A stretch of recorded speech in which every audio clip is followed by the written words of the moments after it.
Saludo a todos nuestros seguidores de Sala Situacional TV. Soy Jorge Saade Care, ya finalmente iniciando la segunda temporada de su programa preferido. Antes de darle la bienvenida a nuestro invitado de hoy presencial, uno muy importante, me gustaría recordarles a ustedes, invitarles a darle gustar a este video, compartir el mismo. Y lo más importante que para mí, no solamente suscribirse al canal, sino comentar. Desde Sala Situacional le damos la bienvenida y estamos muy interesados hacia el debate. Mientras más comentarios hacemos, mientras más debate incitamos, muchísimo mejor será la interacción del programa.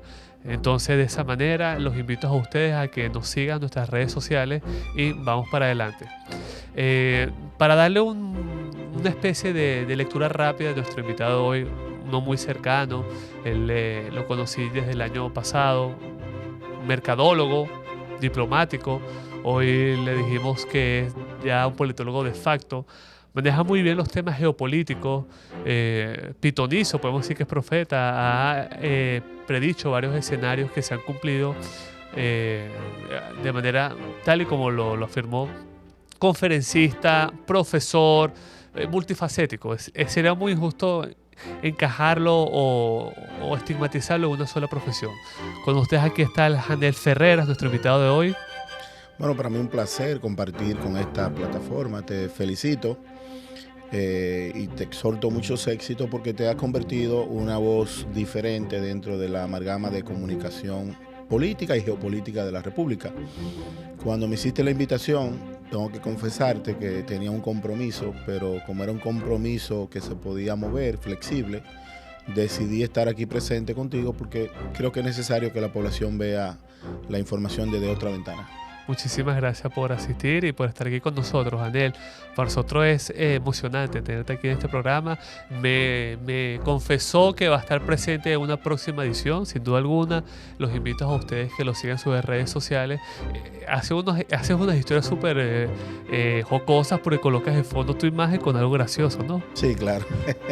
Realmente es una dinámica sobre las cosas fortuitas que salen en las redes sociales y entonces le coloco una foto yo sentado, relajado, que manda un mensaje no verbal, realmente la gente lo entiende. Un metamensaje, eso lo maneja mucho la geopolítica. Sí. No últimamente, sino que los últimos meses hemos visto cómo ha crecido la tensión en Haití. Ha sido controversial calificar de exitoso o no el despliegue de las tropas africanas en este país. Recientemente una especie de ataque de drones por parte del gobierno haitiano contra estas unidades armadas. Sin duda alguna, yo que he seguido muchísimos analistas del tema haitiano, tú eres uno de los que más veraces has sido, sin limitantes, y creo que para iniciar esta entrevista, Janel, creo que lo más sensato sería preguntarte el origen, la génesis de lo que está ocurriendo hoy en día en Haití. Bueno, yo pienso que efectivamente para nosotros hacer un análisis sobre la problemática haitiana contemporánea es imprescindible conocer la historia. Pero no solamente la historia de Haití, sino la historia del Nuevo Mundo. Haití nace con el Nuevo Mundo también. Haití es parte de la historia de los pueblos que colonizaron el continente americano. Resulta que en el año 1453 es el punto donde la mayoría de los historiadores, y yo me embarco en esa tesis, termina la Edad Media y comienza la Edad Moderna. Me refiero a la caída del Imperio Bizantino, o mejor conocido como el Imperio Romano de Oriente. Que coincide con el descubrimiento de América también. Exacto. No, es el punto de partida. Y le voy a explicar brevemente, o no brevemente, ampliamente, porque resulta que los turcos otomanos habían asediado la ciudad de Constantinopla. Y en este año, 1453, finalmente cae el Imperio Bizantino y llega Mehmed a esa parte donde en el pasado, donde está Estambul, era el centro del mundo, el centro económico del mundo. ¿Por qué? Porque el comercio de Europa, que producía bienes y servicios y tenía capitales económicos, consumía los productos milenarios de una Asia, sobre todo encabezado, ¿por qué? Por China e India. Se habla de la ruta de la seda, pero también los productos indios llegaban a esta parte del Imperio Bizantino, y allí, donde está hoy la capital, Estambul, era el centro del comercio, que tiene un destello muy importante sobre la Rue de Kies y el nacimiento de Rusia y Ucrania, pero ya eso es otro tema. Es la unión de dos grandes continentes, Claro. uno antiquísimo como es el asiático, como tú refieres, Claro. y el europeo. sin Y duda el alguna. paso del Bósforo. Entonces, ese paso marítimo que conectaba el Mar Negro con el Mediterráneo y toda la ruta alternativa que se hacía a través de la Ruta de la Seda, era un punto obligado de comercio. Los geopolíticos de siglos anteriores, Hanel, dicen que si conquistas el mar Caspio, conquistarás el mundo, Claro, supuestamente. claro, porque era la parte neurálgica del comercio. Pero el caso de Constantinopla, hoy en día Estambul, creo que es también un punto a favor de ese tema. Sí, sí, sí. Y sin temor a equivocarme, yo pienso que dentro de los acontecimientos de nuestra historia, y tú puedes decir, bueno, pero no historia reciente, pero realmente la humanidad, el mundo, todavía no se ha establecido con precisión a través de los estudios de carbono y de estudios forenses. ¿Qué tiempo tiene la humanidad? Hay muchas tesis y la ciencia ha avanzado mucho, pero la realidad es que no sabemos. No tenemos con precisión desde qué momento y el principal objetivo de todo eso es, por ejemplo, las pirámides en América. En América. Sí, en América. Porque América es un espacio de desconexión que en un momento determinado queda aislada. Por eso yo no establezco la palabra descubrimiento, sino encuentro. Tú no puedes descubrir lo que ya existía. Y efectivamente, si los navegantes europeos llegan en embarcaciones, pero ya aquí los aborígenes tenían embarcaciones también. No de esa dimensión, pero sí para ellos moverse dentro de la mar, que era la ruta de comunicación más efectiva de los primeros pobladores. No la tierra, sino la mar. Entonces, volviendo al tema del punto de partida, Cristóbal Colón, que para la historia posterior es el gran descubridor de América, pero Cristóbal Colón, ¿qué era Cristóbal Colón para la época? ¿Qué era Cristóbal Colón? Un comerciante. No lo podemos ver como una persona que tenía las luces de descubrir un nuevo continente, no. Todo eso es un accidente histórico, un rico accidente histórico. Cristóbal Colón era un comerciante de la mar. Era, para que la gente de Gualey, de La Guaira y de Catialamar me entienda, era un buscavida de la mar que a través de su gran expertise como capitán de embarcaciones le presentó un proyecto para ubicar el comercio asiático con el comercio europeo a través de los mares. Cristóbal Colón dijo, en una tesis que no es de él, sino de otras travesías del pasado, que navegando al sol poniente se llegaban a las Indias, porque el mundo ya no era un rectángulo cuadrado y que al final de los mares estaba el abismo de Heard. No, que lo utilizan mucho en las películas. Cristóbal Colón entendía que navegando al sol poniente el mundo era redondo y se podía conectar a las Indias. Y efectivamente, cuando las embarcaciones salen desde la península ibérica en Europa, llegan a una isla llamada Guananí. 2 semanas antes de la llegada a Guananí, ya en la alta mar, habían motines importantes dentro de la tripulación, que es una construcción errónea. No eran la Niña, la Pinta y la Santa María. Eso es una construcción del catolicismo que luego le va poniendo nombre de santo a todas las cosas que tocan los españoles. La realidad es que la Niña, la Pinta y la Santa María, el nombre real era la Gallega, la Pinta, y el nombre del niño y la niña era el dueño. Entonces Colón llega a Guananí y le pone San Salvador. ¿Por qué le pone San Salvador? Porque era precisamente a ley de un motín importante, de una embarcación prácticamente a la deriva, sobre una ruta que los que acompañan a Colón piensan que el capitán de la Trinidad de los mares lo va a llegar a un puerto seguro. No hay nada que produzca más incertidumbre que una embarcación sin rumbo fijo. Eso es tenebroso. Luego llega a Cuba y finalmente llega al Cacicazgo de Marién.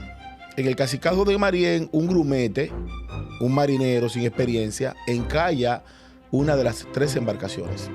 Y con esa madera de la embarcación encallada, hacen un fuerte. Y a ese fuerte le ponen el Fuerte de la Navidad. Ese no fue el primer asentamiento. Colón deja 39, si la memoria no me falla, 35 o 39 tripulantes en ese Fuerte de la Navidad. Y cuando regresa, un año después, tiempo después, encuentra que los aborígenes mataron a todos los tripulantes españoles que quedan en el Fuerte de la Navidad. ¿Por qué lo mataron? Hoy en día, ¿el Fuerte de Navidad dónde se ubica? En la región cerca a Cabo Haitiano, Haití, allá arriba. Prácticamente en Haití. Pero ese era el cacicazgo de Marién, porque no existía ni la Española, ni mucho menos Saint-Domingue. Estamos hablando de que la isla de Santo Domingo, que se llamaba Bohío Babeque, estaba dividida en sí con cacicazgo. Marién, Maguá, Maguana, Higüey, entonces, y Jaragua. Esos cacicazgos tenían una división política.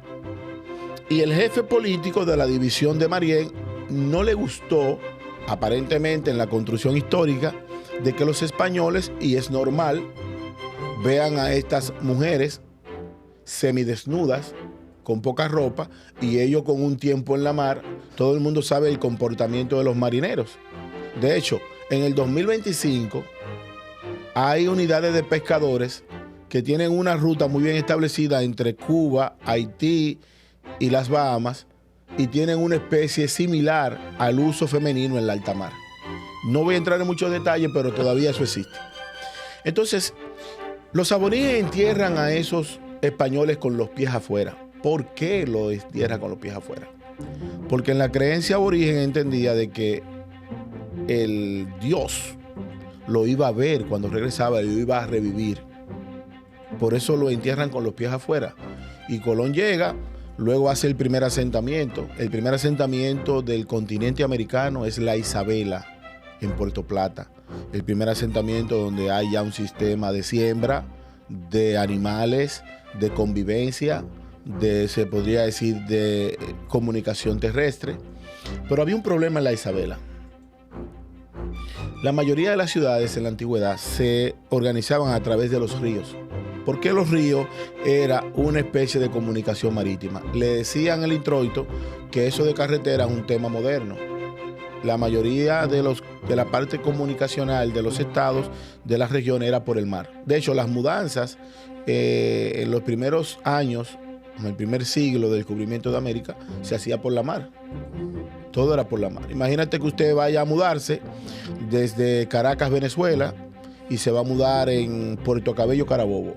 Ya usted no tiene que subir por aquí, por La Victoria, llegar a Maracay y luego pasar por Valencia y Bogelia a bajar. No, usted lo hacía por el mar, porque el mar era la comunicación más efectiva. Colón luego funda la ciudad de Santo Domingo y lo hace en el río Sama. El nombre Osama, aguas tranquilas, y lo hace en la parte oriental del Osama. Luego un ciclón y algunas historias dicen que salen algunas hormigas llamadas Caribe, hicieron que los pobladores españoles cruzaran a lo que hoy es la ciudad colonial. Ok, de la parte oriental fueron de la parte occidental. A la parte occidental. Bueno, a partir de allí la ciudad de Santo Domingo va creciendo, hacen una ciudad amurallada, tienen puertas importantes, una ciudad amurallada. ¿Por qué? Porque después del descubrimiento de América, la lucha por la geopolítica de las potencias europeas, España, Portugal, Países Bajos, Inglaterra y hasta Alemania, tenían luchas en la mar. Pero esa lucha en la mar se contemplaba a través de unos llamados piratas del Caribe, corsarios, bucaneros, filibusteros. O sea, habían una serie de denominaciones de personas que su misión era asaltar al contrario.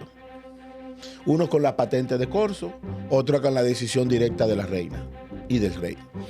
La ciudad de Santo Domingo era una ciudad amurallada, y era amurallada por el contexto de la lucha geopolítica de los mares entre las potencias, España, Portugal, el Reino de los Países Bajos, Francia, que de hecho Francia fue dentro del marco de las luchas la que finalmente se queda con la Tortuga. Entonces, en el año 1586 hay un pirata inglés llamado Francis Drake que rompe Santo Domingo, precisamente en la región que está entre Jaina y Najayo. Él entra por allí. La ciudad estaba amurallada, la ciudad de Santo Domingo tenía varias puertas. Dentro de las puertas más importantes, todavía la conocemos, la Puerta del Conde, la Puerta de la Misericordia, la Puerta de la Tarazana, la Puerta de San Carlos. Y era una ciudad que cerraba sus puertas a las 6 de la tarde, por ejemplo, y la abría a las 6 de la mañana con el cantar del gallo. Era una convivencia prácticamente muy reducida. La gente entiende de que el mundo del 2025 es el mundo del 1492 o del 1506 o del 1515 y no es así. Entonces, a partir de ese momento, la ciudad de Santo Domingo, antes de Haití, se dividía en 12 regiones. Por ejemplo, para la época de las devastaciones de Osorio, en el año 1605-1606, ya la lucha por esa parte de la Tortuga, los piratas tenían 3 ubicaciones preferidas: la isla de la Tortuga, Port Royal y Nassau en las Bahamas, que era la capital de los piratas del Caribe. Nassau era la capital. Algunos piratas también se asentaban en la isla La Mona, que está entre Puerto Rico y República Dominicana. Pero resulta que dentro de las 12 regiones que teníamos, en el este era Santa Cruz del Ceibo e Higüey. En el sur, Asua de Compostela, que era la ciudad más importante de la región sur en términos de geopolítica. De hecho, de Asua de Compostela es que se descubre la plataforma de América Central. Panamá, toda la región de México, y luego de Panamá salen a Perú. Importante. Sí, es de Asua de Compostela que salen. De hecho, busquen la narrativa de Cortés y Pizarro. Pero también está la ciudad de Neiva, San Juan de la Maguana y La Yaguana. La Yaguana 3 veces destruida, primero por los ingleses, luego por los franceses y después por los españoles. En la región norte teníamos La Vega Real, que fue el primer ayuntamiento de la zona norte. No Santiago. La Vega Real, Santiago de los Caballeros. Concepción La Vega, hoy en día. Sí, Concepción La Vega. Santiago de los Caballeros, Puerto Plata, Montecristi y Vallajá. ¿Qué coincidencia tienen la ciudad de Puerto Plata, Montecristi, Vallajá y La Yaguana, que eran puertos?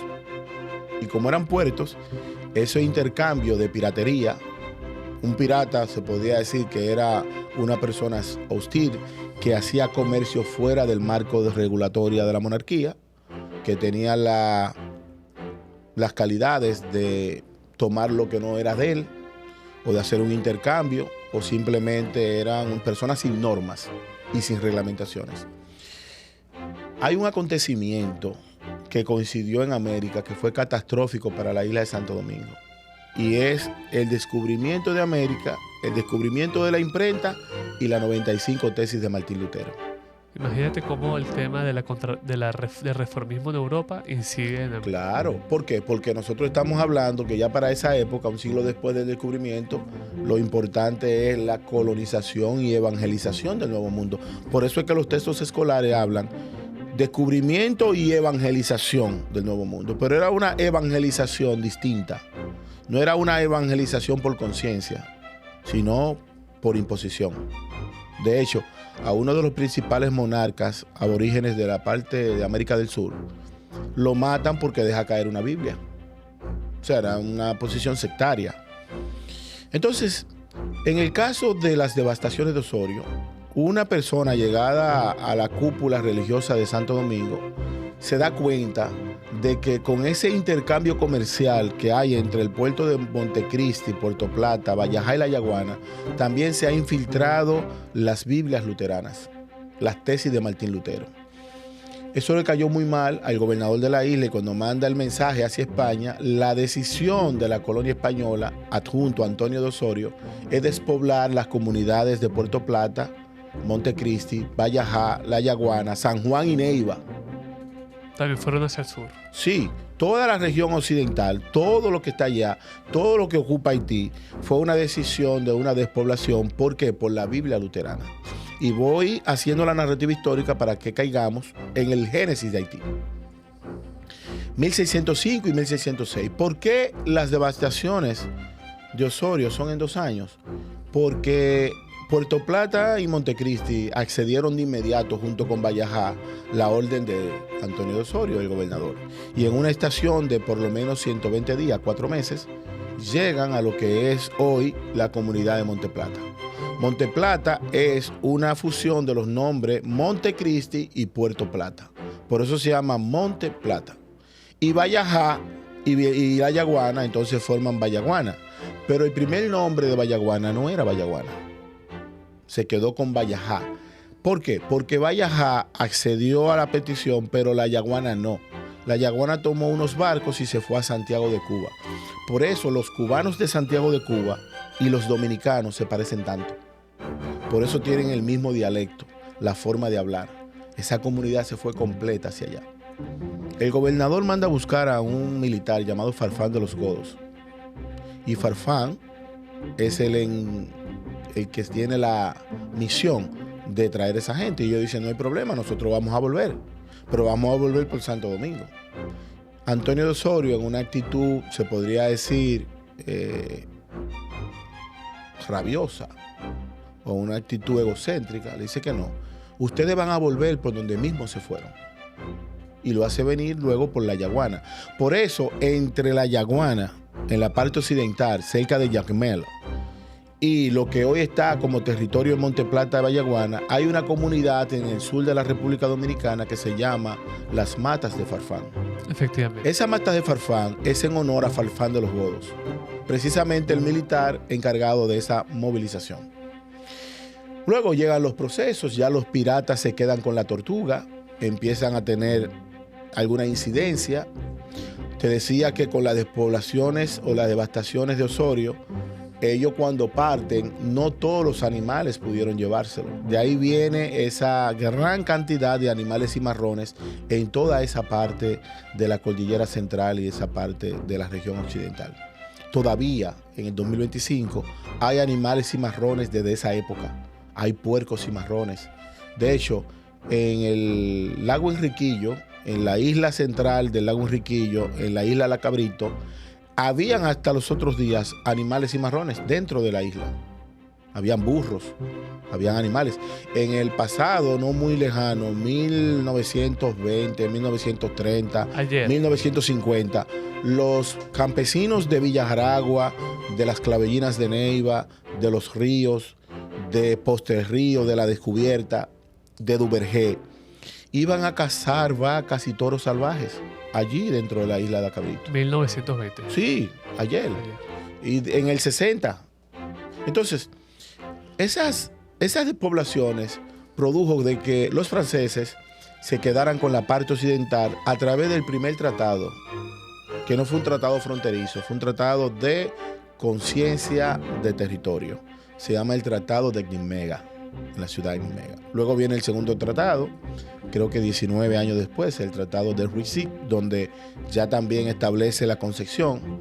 El primer tratado fronterizo entre la colonia española y la colonia francesa de Saint-Domingue es el Tratado de Aranjuez. Pero ese tratado se hace en el 1773.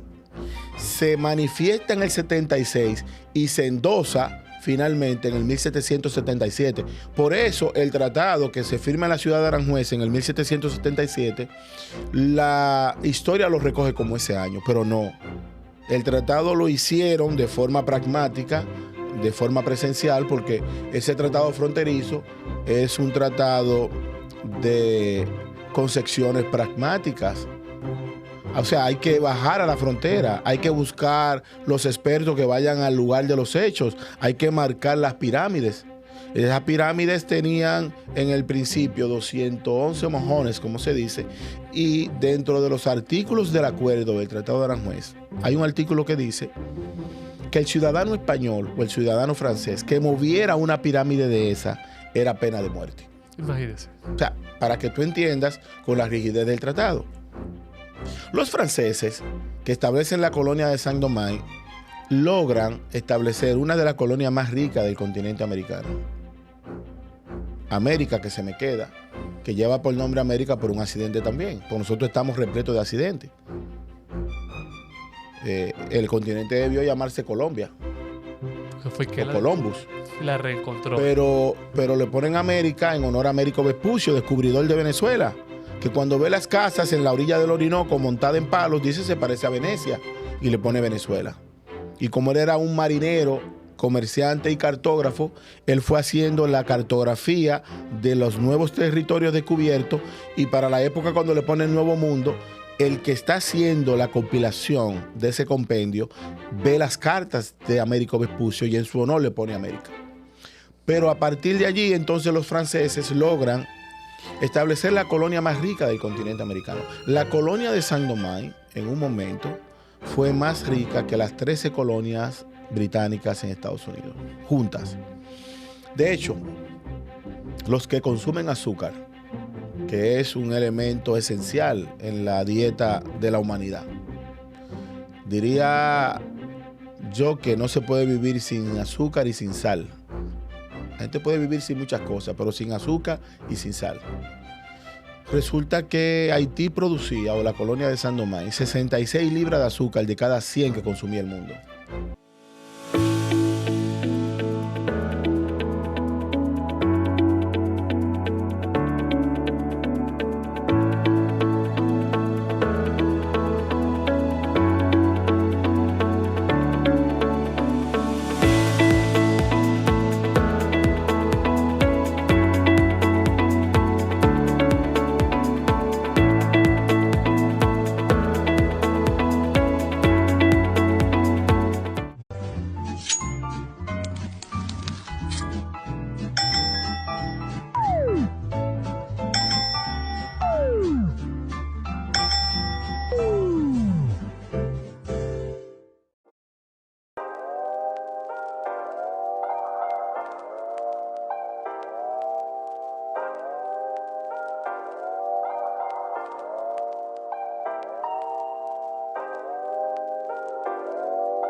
El 65%, el 66%, dos terceras partes. Dos terceras partes de todo el azúcar del mundo era producida por la colonia de Saint-Domingue. Pero esa colonia que montó ese sistema de producción masiva tenía también un ribete negativo. ¿Cuál? La masiva presencia de africanos para la explotación. Por eso, para la época, que un africano era un producto, como decir, vender un cuero de vaca, comprar un zapato, un africano se vendía y el africano no tenía sistema de remuneración. Era simplemente la compra de un objeto como si fuera un animal, para que la gente me entienda en el presente. La compra de un haitiano o de un africano para la época era como comprar un animal de carga, comprar un burro, un caballo, una vaca, un toro para arrear la tierra. Ese era el concepto de los europeos respecto a los africanos. Esos africanos llegan a la colonia de Saint-Domingue y se reproducen muy rápido. ¿Pero por qué se reproducieron muy rápido? Porque para los franceses era importante la reproducción rápida de esos africanos, porque la calidad de vida de ellos solamente duraba de 7, 8 a 10 años. Era un sistema explotador, abusador. Y más de 27 regiones importantes de África Central y África Occidental son los que llegan. Por eso los africanos en ese momento no se iban a poner de acuerdo, porque entre ellos no era la misma etnia. Hay mucha gente que piensa que porque es negro es de África. No. Hay regiones en África que tienen más diferencia que entre venezolanos y colombianos. Hay regiones de África que tienen mucho más diferencia que entre guatemaltecos y hondureños. Hay regiones de África que tienen más diferencia entre cubanos y puertorriqueños. Hay regiones de África que tienen más diferencia que entre chilenos y argentinos, que son países periféricos. Entonces, esos africanos fueron creando su sistema de sobrevivencia.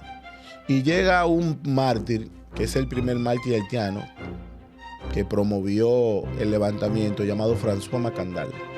Macandal nace a principios de 1710. Ya para 1740 se había convertido en un semental prácticamente. Parece que Macandal era un hombre con dotes masculinos interesantes y que se dedicaba a ser una persona importante dentro de la hacienda, de la finca, y parece que se enamoró de una esclava que había fijado el dueño de la hacienda su ojo en ella. Y eso lo hizo caer en desgracia. Dice la historia que él pierde la mano en un accidente de un torno de caña. No se sabe si era una manipulación de la historia o si finalmente le cortaron la mano. El hecho es que él se subleva y se va a la montaña. François Macandal es el que origina el sistema de envenenamiento de alimentos para matar a los amos y logra matar a muchísimos amos franceses blancos. Para esa época, la comunidad africana dentro de la colonia de Saint-Domingue representaba el 84-86% de la población. Y la población se dividía en 3 niveles: los Grand Blancs, los Petit Blancs, los mulatos grandes y mulatos pequeños, y los esclavos. En el caso de los Grand Blancs y los Petit Blancs, eran los que tenían todo el derecho en el sistema de producción. Y la diferencia entre las denominaciones Grand Blanc y Petit Blanc era la cantidad de recursos económicos. Los grandes exportadores, los grandes dueños de tierra, y los pequeños productores. Los mulatos, grandes y pequeños, se dividían en la cantidad de mestizaje de piel blanca de esos mulatos y en la capacidad importadora. Que no eran blancos comerciantes, pero tampoco eran... No, eran hijos de blancos con blancos esclavos. criollos, parece. Sí, pero hay una situación. No blanco criollo, porque los mulatos eran la fusión entre blancos y africanos. Eso eran los mulatos. Entonces, hay un detalle importante que nosotros narrar aquí. Cuando logra los franceses hacer la Revolución Francesa en 1789, que es una narrativa falsa de que los haitianos son los que hacen el proceso de libertad. No, eso viene de la Revolución Francesa. Cuando hacen el proceso de revolución, que al lado derecho del rey se ponen los conservadores, los que lo apoyaban, y al lado izquierdo del rey los revolucionarios, los que decapitaron al rey finalmente. Esas libertades, con la decapitación del rey de Francia y María Antonia, logra traer a la isla de Santo Domingo los aires de libertad que se dieron en Francia. Pero ¿qué pasa? A los Grand Blancs aquí no le pareció eso correcto. Ellos querían hacer un modelo de separación de la colonia tipo Estados Unidos, que había logrado la independencia ¿cuándo? 1777. Exactamente, 76. O sea, estamos hablando que del 1776 al 1789 ha pasado alrededor de 13 años. Pero ya la colonia americana había logrado la independencia. Entonces, ese espíritu de libertad entre los anglosajones y esa libertad que tenían los franceses aquí, porque a todos esos, a pesar de que eran colonias que competían, tenían comunicación de mercado. Se vendían los esclavos. De hecho, un año después de esa Revolución Francesa, hay un mulato llamado Auguste Vicent, hijo de un potentoso blanco con una negra. Auguste Vicent se dedicaba a exportar y a importar productos desde Francia a Europa hacia la isla. Era un mulato grande. Y él, junto a 350 hombres, habla de historia, entre 250 y 350 hombres se levantan y le dicen a los Grand Blancs y a los Petit Blancs: pero si ustedes tienen todo el derecho a partir de ahora con las libertades de Europa, nosotros los mulatos también queremos algunos derechos. Lo que hacen con Vincent Auguste es que lo atrapan en la parte española de la isla, en la parte de la colonia de Santo Domingo Español, y cuando se lo entregan a los franceses, ellos lo matan con la muerte más criminal de la época, la rueda. Eso estamos hablando de 1790. Un año después, hay un esclavo que cometió un delito en Jamaica llamado Bogman Duty, o Duty Bogman. Y él se junta con una mulata hermosísima llamada Cecil Fátima. Y amparados en los loaces, en un prillé, en una fiesta de palo, Haití nace el 14 de agosto de 1791 con el pacto de Bois-Caimán. De ahí viene el origen. De ahí viene el origen haitiano. ¿Por qué? Génesis. Porque en una fiesta de palo, en un prillé africano, Bogman Duty, amparado en los loaces Auguste Batalá, Auguste Balagrí, y Cecil Fátima amparado en los loaces Sidi Danto y Sidi Fredá, que hay que conocer el origen de esos loaces sobre la dinámica del conocimiento espiritual africano, dicen: el Dios de los blancos nos mira desde el cielo y nos maltrata. Nosotros estamos aquí soportando y el Dios de los negros nos manda venganza. Tomemos nuestras armas, que son nuestras armas de trabajo, y convirtámonos en nuestras armas de liberación. Por eso es que el machete, que era la herramienta de trabajo, se convirtió en la herramienta de liberación del pueblo haitiano. Pero Haití nace entonces con un odio, un resentimiento hacia esos blancos que no le permitieron a ellos ningún tipo de calidades ni de derechos.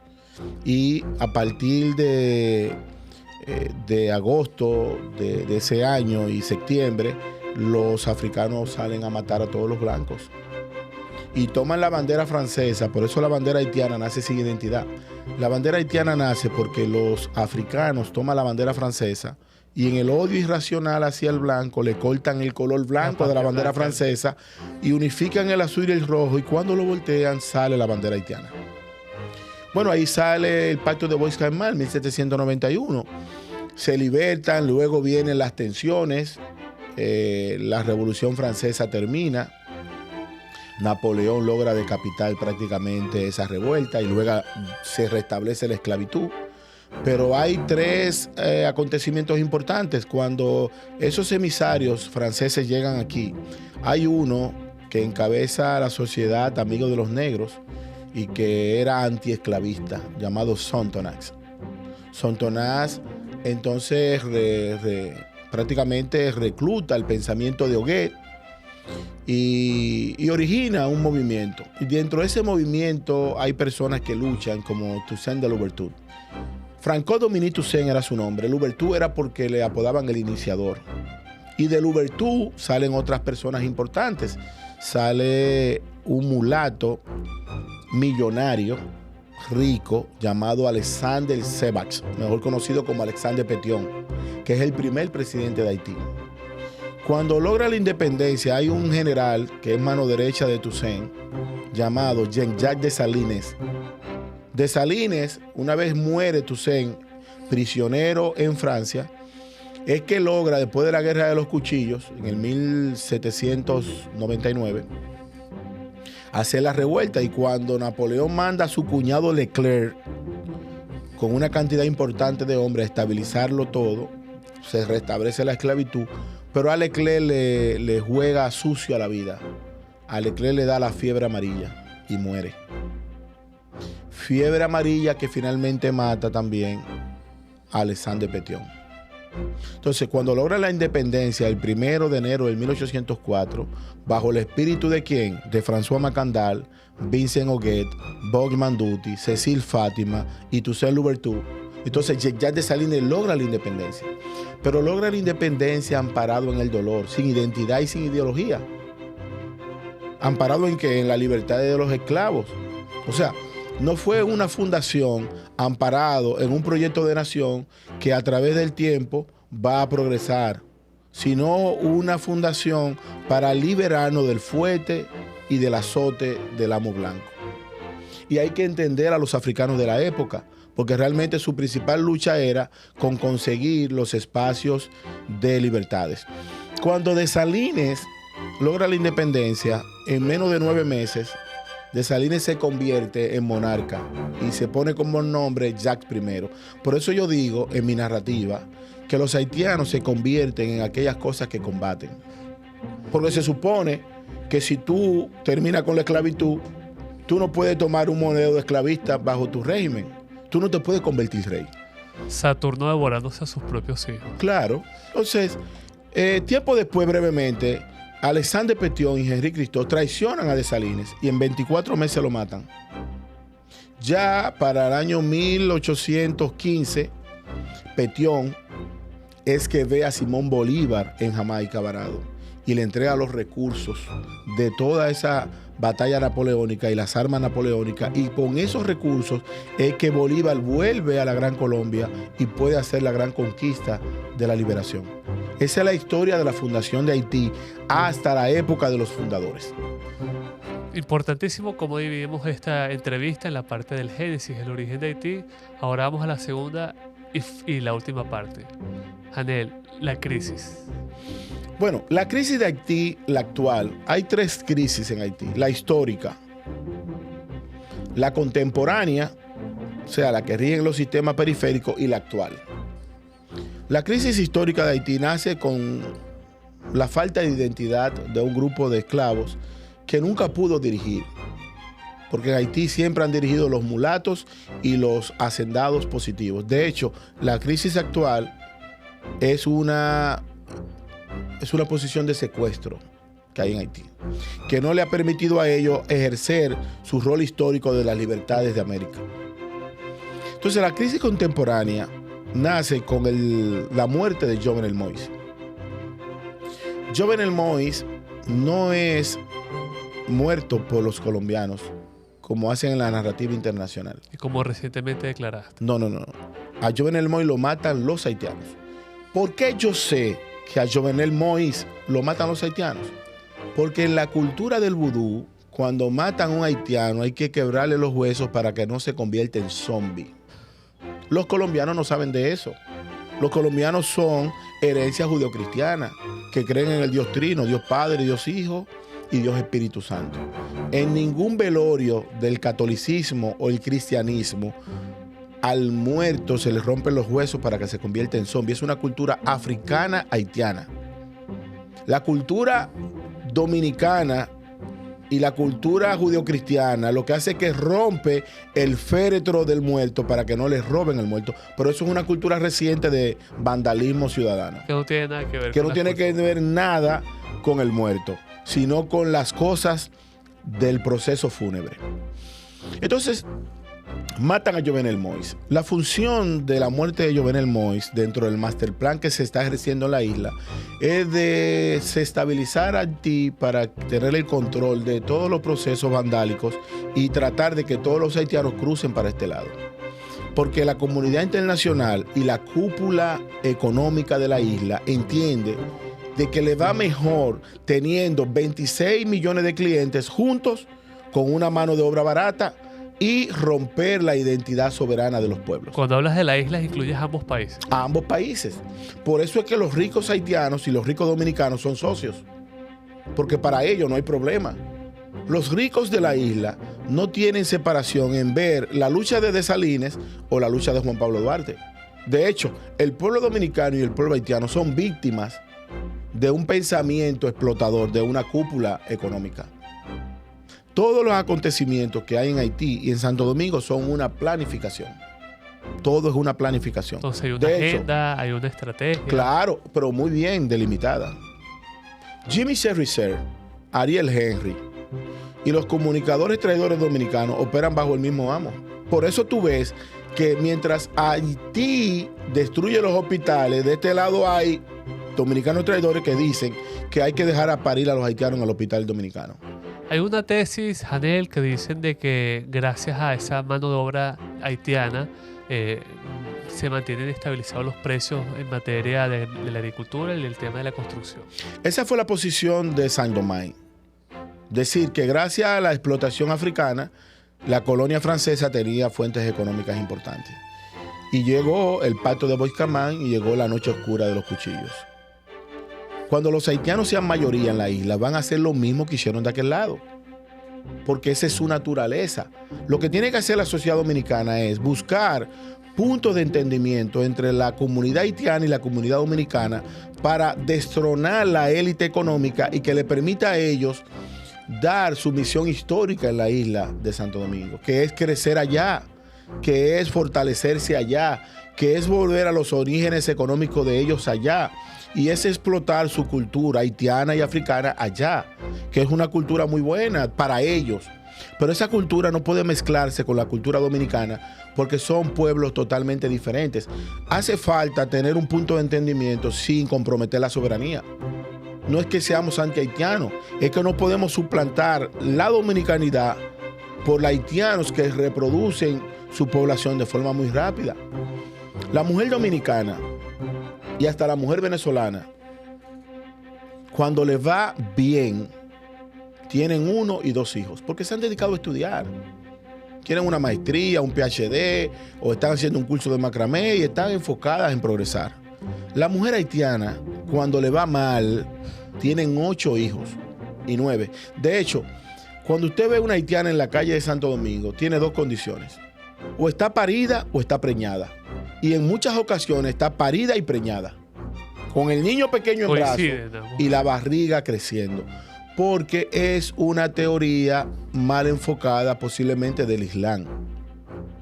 Que a partir del 2003-2005, el presidente iraní, con esa expansión de los países no alineados, llega a una cooperación importante entre Venezuela y Cuba, incluye Haití. Hay una relación muy buena entre los venezolanos y los haitianos que se remonta a la mano amiga que le da Petión a Simón Bolívar. Y como nosotros estamos conectados en un hilo cultural que se mantiene a través de los años, yo pienso que es importante nosotros conocer la historia para entender a los haitianos. Janiel, disculpa que te interrumpa. Dices que una de las soluciones es la organización de las sociedades de la isla para frenar esos planes, ¿verdad? Sí, es lo más importante. El problema es cómo lo hacen, porque hemos visto como iniciativas de parte del gobierno dominicano, hay una aspiración de la comunidad nacional de desplegar tropas, pero no ha funcionado. Lo que pasa es que el punto de anclaje dentro de la parte de Haití, la colonia de Saint-Domingue o la parte occidental de la isla, está siendo usurpada por una cúpula mafiosa que ha secuestrado al pueblo haitiano. El pueblo haitiano es un pueblo secuestrado por una cúpula económica que prefiere tener un desorden para montar sus negocios ocultos y ver a 26 millones de clientes. Pero hay un detalle, y no es que yo lo quiera decir. No hay posibilidad de fusionar la República Dominicana en Haití. De la única forma que Haití se queda con la parte oriental de la isla de Santo Domingo es eliminando a todos los dominicanos, porque esto es un tema cíclico. Esto sucedió en el 1822. Esto sucedió en el 1924. Por eso Trujillo hace el corte en el 37. Y eso está sucediendo en el 2020 y tanto. Es un tema cíclico. Y el pueblo dominicano cada 100 años da una respuesta. Siempre la da. Por eso yo digo que en cualquier momento, si las cosas no se arreglan, vendrá una respuesta de pueblo a pueblo que pienso que podría ser la única medida salvadora de esta invasión. Porque no es una migración. Es decir, una especie de levantamiento miliciano, dices tú. Ciudadano. Sin el involucramiento de Fuerzas Armadas. Es que no van a tener el control, porque cuando los haitianos hagan una haitianada, que es su naturaleza. La gente habla de democracia en Haití. Yo pienso que en Haití hay que llevarla a un punto de entendimiento por conversaciones, pero el modelo político que los haitianos se quieran dar, hay que respetarlo. Los haitianos en toda su historia han manejado más monarquías y dictaduras que democracia. Existe una amplia posibilidad de que cualquier presidente haitiano sea derrocado en un 80%. Y lo hemos visto en la historia. No, pero no es que yo me lo estoy inventando. Yo estoy simplemente narrando la historia. En la época donde Haití tuvo mayor esplendor fue en la época de los dictadores y los monarcas.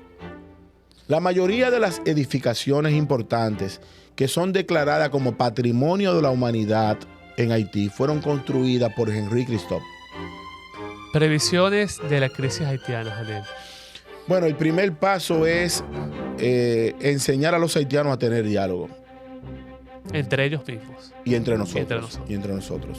Cuando Juan Pablo Duarte origina la Sociedad La Trinitaria en 1838, ¿por qué Juan Pablo Duarte establece la parte judeocristiana dentro del levantamiento? Porque Juan Pablo Duarte entendía que Dios Padre, Dios Hijo, Dios Espíritu Santo, por eso la cruz. Pero ¿qué sucede? Juan Pablo Duarte estableció que lo único que podía liberar al pueblo dominicano para lograr su independencia era la verdad. Por eso, ¿qué versículo de la Biblia está abierta en el escudo de la República Dominicana? El que habla que la verdad os hará libre. Sí. Y conoceréis la verdad, y la verdad te hará libre. Duarte estableció que lo único que puede liberar al pueblo dominicano es la verdad. Y resulta que los haitianos lo que nunca han querido ver es la verdad. Haití sigue cometiendo errores históricos año tras año, y por eso todos los días está más aislado del resto del mundo. Por eso no lo quieren en Chile, ni en México, ni en Venezuela, ni en Jamaica. Es un delito grave a un ciudadano de las Bahamas encontrarlo con un haitiano.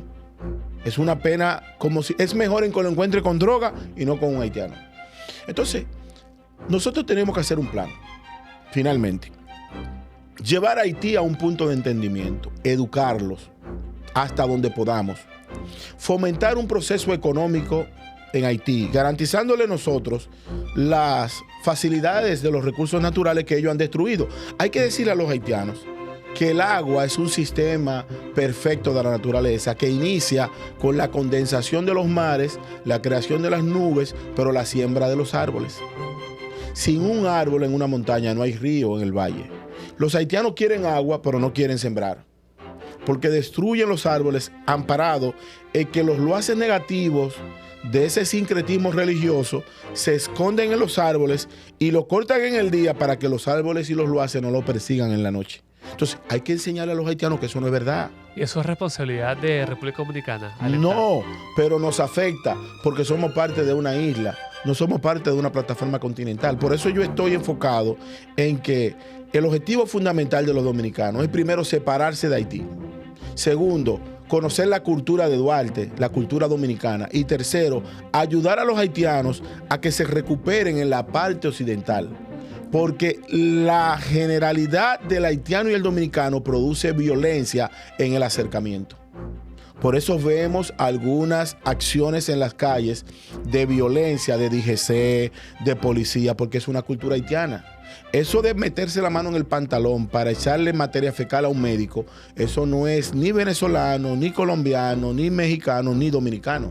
Eso no es judío-cristiano, es una cultura africana haitiana. Y los haitianos tienen que verse en el espejo del progreso. Hoy África tiene línea aérea, edificios. Uno de los países africanos es miembro de los BRICS. Y hoy Haití está como el país más pobre de todo el hemisferio occidental. Eso no es fortuito. Eso es gracias a un secuestro de una cúpula económica que genera riqueza en detrimento de toda una población pobre. Y que ese modelo de pobreza lo ha querido infectar a la República Dominicana. Y nosotros no lo podemos permitir. Hanel, ya para terminar, te voy a pedir dos cosas. Uno, un mensaje a nuestros televidentes y seguidores de Sala Situacional sobre el tema de la crisis de Haití. ¿Qué les incitarías, qué les alentarías a los seguidores a favor de detener esa especie de haitianización del país o la unión entre ambos países, y tus redes sociales donde te podemos seguir? Bueno, lo primero es, y lo más importante, dominicanos y dominicanas, latinos y haitianos también que ven este espacio, vayan a su origen, conozcan la historia. En el caso de los dominicanos, no canten el himno nacional, no lo canten, léanlo, apréndanselo, que el himno nacional le da la respuesta de quiénes nosotros nos separamos y hacia dónde jamás podemos volver. Y le exhorto a la gente a que se eduque, porque hoy estamos dejando pasar eso por alto, pero mañana, si los haitianos siguen avanzando en el territorio dominicano, perderemos las libertades, no podremos tener esos estudios, no podemos estar en restaurantes, porque los haitianos tienen una dinámica. Ellos entran uno, luego entran cuatro y luego te sacan a ti. Mis redes sociales en Instagram, en TikTok, en mi canal de YouTube y en WhatsApp es Hanel Ferreras. Tengo un canal de WhatsApp también, JHANEL Ferreras. Y me pueden seguir en todas mis redes, yo contesto. Yo no tengo personal detrás de cámara que me maneja mis celulares, mis redes sociales. Y estamos a la disposición de cualquier ser humano, cualquier persona que necesite de nuestro servicio. Así que te agradezco y mi recomendación es que sigan, que le den clic ahí, que sigan este contenido de este canal, porque les prometemos que a partir de este momento nuestra presencia aquí será recurrente. Muchísimas gracias. Ya lo escucharon. Seguirnos a los dos también en las cuentas de Hanel, que las mencionó. Y a ustedes, invitarlos al debate, a que hagan comentarios y a que se suscriban a su canal preferido, Sala Situacional TV. Soy Jorge Sá de Caré. Adelante.